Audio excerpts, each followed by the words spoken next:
usahakan betul kata Nabi, begitu masuk ke awal Dzulhijjah Anda puasa. Kapan waktunya? Silahkan perbanyak, tanggal 1 sampai 9. Redaksinya perbanyak. Jadi kalau bisa 9 hari penuh, alhamdulillah, itu bagus. Ya, kalau nggak bisa, ya 3 hari, 5 hari. Makanya latihan dari sekarang. Ya. Besok tuh mulai latihan, Pak. Hari Senin, Bu. Kalau nggak ketemu Senin besok, nunggu hari Kamis. Kalau hidup, ya, Masya Allah. Jadi selalu begitu. Tanyakan. Kalau ada kesempatan, besok kamu kesempatan nih. Kalau enggak, kamu nggak hidup, gitu kan? Ya, belum tentu. Lakukan. Kalau ada kesempatan, kita buat petanya. Baik. Bismillah. Jadi, puasa kerjakan. Kalau tidak mampu pun misal, mengerjakan runtutan ini. Misal, halangan bagi perempuan. Belum tentu bisa puasa. Misal, karena ada libur tertentu. Maka kalau bisa, dan kedapatan sucinya misal, tolong semaksimal mungkin tanggal 9-nya. Tanggal 9 Dzulhijjah. Itu puasa istimewa. Ya.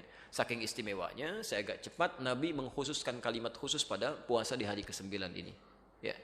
Diriwayatkan di hadis Muslim, kitabnya saya bawa, nomor hadis 1162. Saya agak cepat sedikit ya, nanti saya berikan rujukan di akhir TV untuk kajian lebih lengkapnya. Sudah?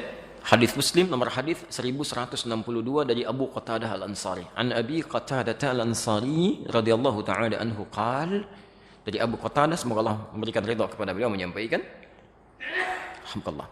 Su'ilan Nabiyyu sallallahu alaihi wasallam an siyami yaumi Arafah. Di riwayat lain an shaumi yaumi Arafah.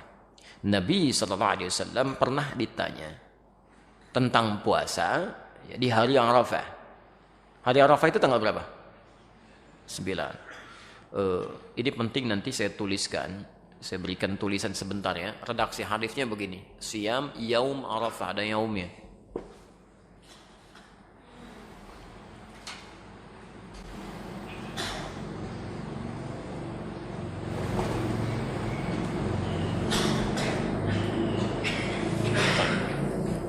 Ingat ya. Siyam yaum Arafah. Suka agak keliru. Sebagian orang mengatakan saum Arafah. Kalau cuma disebutkan Nabi mengatakan siyam Arafah, puasa Arafah. Arafah itu menunjuk pada momentumnya. Ya, momentum orang wukuf. Jadi kalau bahasanya puasa Arafah, maka nggak ada penafsiran. Semua di seluruh negeri ini harus berpuasa bersamaan dengan orang wukuf. Jadi nggak usah ada penafsiran. Jadi begitu di Saudi misalnya wukuf sekarang, kita ikut puasanya di hari itu. Jelas ya? Itu kalau tidak menggunakan yaum. Tapi kalau menggunakan yaum itu disebut dengan dzarfuz zaman, ya. Huruf yang melekatkan sesuatu pada waktunya, bukan momentumnya. Menunjuk pada waktu. Ya. Di yaum itu menunjuk pada waktu. Maksudnya apa? Hadis ini ingin menegaskan puasa ini dilakukan bukan mengikuti momentumnya, tapi mengikuti waktunya. Ya. Waktu orang wukuf tanggal berapa? 8 apa 9? 9. Ya. Di waktu orang wukuf di tanggal 9 Dzulhijjah. Artinya, kalau di satu tempat, satu daerah, satu negara, sudah masuk ke tanggal 9 Dzulhijjah, sekalipun tidak sama dengan tempat orang wukuf sekarang di Saudi, maka itu sudah harus menunaikan puasanya. Jadi jatuh puasanya pada tanggalnya, bukan pada momentum wukufnya. Jelas ya? Yang harus diikutkan pada tempat tertentu. Ya, misal sekarang di Saudi. Ya. Misal, mohon maaf, pemerintah kita menetapkan waktu misalnya awal Dzulhijjah beda dengan Saudi, misal karena zonanya misalnya ada perbedaan tertentu. Ya, dalam hal tertentu, kondisi tertentu, misal saja. Nah, maka yang diikuti saat puasa Arafah itu bukan ikut ke yang wukuf, bukan waktu Saudi, tapi waktu sini. Ya, karena zona itu bisa berbeda, Pak. Ya. Saya sering katakan begini, Saudi dengan Indonesia beda berapa jam? Wah, antum ukurnya ke Jakarta 4 jam, di Papua 6 jam. Indonesia itu kan luas, dari Sabang sampai Merauke, ya kan? Masya Allah. Jadi kalau kita ukur dengan Papua 6 jam, Jakarta 4 jam. Nah, sekarang lihat begini misal, ini baru Papua ya, belum negara-negara lain yang bedanya cukup jauh. Ya, ketika Saudi menetapkan tanggal 9 Dzulhijjah, ya, misal maghrib di Saudi, misal jam 7, di Papua jam berapa?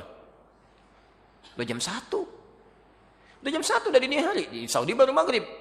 Artinya ke Saudi ketika masuk misalnya waktunya jam subuh misal saja jam 5. Jam 5 di Papua udah siang. Udah siang, bahkan sebagian sudah beda waktu. Yang jadi persoalan misalnya kalau Saudi duluan, Saudi sudah tanggal misalnya 9 Dzulhijjah rahmakallah. Di sini sebelumnya. Bisa terjadi. Jadi begitu sana sudah masuk maghrib, di satu tempat misalnya baru masuk ke awal tanggal 9. Ya, baru mau subuh gitu kan, itu belum nyambung, waktunya berbeda. Jadi dari segi penunaiannya ini kaidah.